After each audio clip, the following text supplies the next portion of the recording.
Today is June 2026. This Kamalakar Beljepalli అనమాట.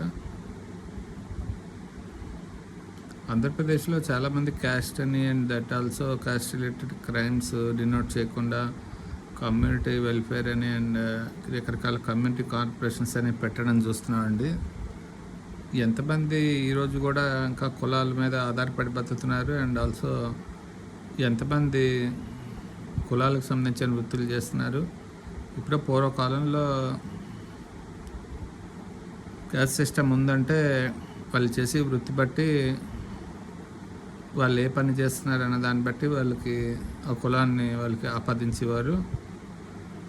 ఇంకా రకరకాల కమ్యూనిటీ పీపుల్, ట్రైబల్ పీపుల్ వాళ్ళ తాలూకా ప్రాంతాలు బట్టి వాళ్ళ తాలూకా చేసే వృత్తులు బట్టి డినోట్ చేస్తున్నారు.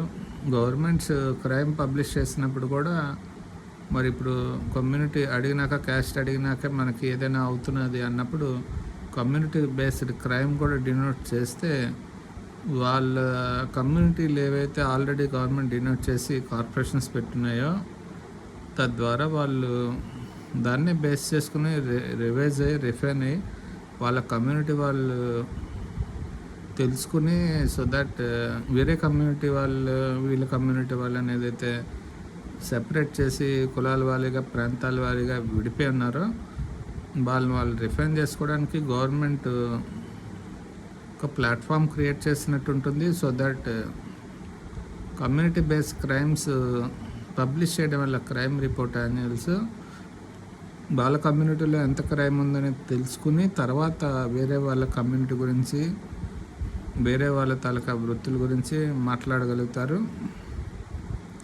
ఎందుకు చెప్తున్నా అంటే ఈ మధ్య మనం ఎక్కడికి వెళ్ళినా కూడా పొలిటికల్ పార్టీస్ పెట్టినప్పుడు కూడా అండ్ దట్ రన్ చేసినప్పుడు కూడా వాళ్ళు ఒక వ్యక్తి తాలూకా క్యారెక్టరు, వాళ్ళ తాలూకా నాలెడ్జ్ అండ్ వాళ్ళ తాలూకా ఐడియాలజీస్ బట్టి వాళ్ళు చేసి పనులు బట్టి పూర్వం రెస్పెక్ట్ ఇచ్చేవారు. ఇప్పుడు ప్రతి చోట కూడా కులం అనేది ఆపాదించడానికి జరుగుతున్నది. ఏమైనా కూడా ఏ క్రైమ్ అయినా కూడా పలానా కులం వాళ్ళు ఇలా చేస్తున్నారని, పలానా కమ్యూనిటీ వాడు అవడం వల్ల అలా చేస్తున్నాడని, పలానా కమ్యూనిటీ వాళ్ళు వాళ్ళకి సపోర్ట్ చేసేస్తున్నారని వీళ్ళు ఊహించుకుని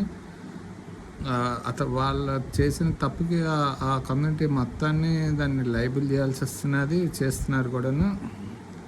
అలా కాకుండా community based crimes, for example XYZ community crime ఆంధ్రప్రదేశ్లో ఎన్ని వందల మంది ఆ కమ్యూనిటీ చెందిన వాళ్ళు క్రైమ్ చేస్తున్నారు. ఏ కమ్యూనిటీ పీపుల్ క్రైమ్ లిస్ట్లో టాప్ పొజిషన్లో ఉన్నారు.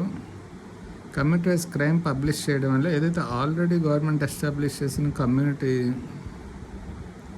Welfare programmes and community corporations ఉన్నాయో వాటి ద్వారా మన కమ్యూనిటీ పీపుల్ ఆంధ్రాలో క్రైమ్లో టాప్ పొజిషన్లో ఉన్నారు అని తెలుసుకోవడం ద్వారా ఏదైతే వాళ్ళ ఇంటి నుంచి గెలిచి రచ్చగలాలన్న సూక్తి ఉంటుందో అది వాళ్ళ మీద ఆటోమేటిక్గా ఇంప్లికేట్ అవడంతో పాటు వేరే వాళ్ళ గురించి మాట్లాడేటప్పుడు, వేరే కమ్యూనిటీ పీపుల్ మాట్లాడేటప్పుడు వాళ్ళ కమ్యూనిటీలో ఎంత క్రైమ్ ఉందనేది వాళ్ళు తెలుసుకుంటారు. రెండోది, వేరే వాళ్ళని community based crimes and abuse నుంచి కాపాడినట్టు అవుతుంది.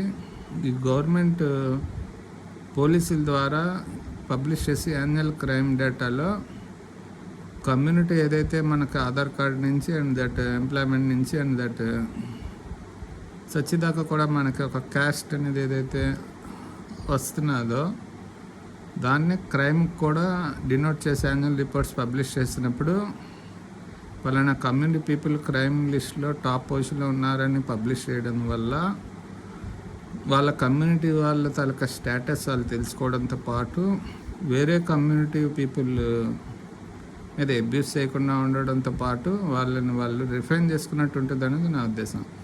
ఇది నా వ్యక్తిగత అభిప్రాయాలు నా యూట్యూబ్ ఛానల్లో పోస్ట్ చేస్తున్నాను. మీకు ఏమైనా ఇష్యూస్ ఉంటే నాకు ఈమెయిల్ ఉంటుంది, డీటెయిల్స్లో ఈమెయిల్ పెట్టగలరని ఆశిస్తున్నాను. జై హింద్.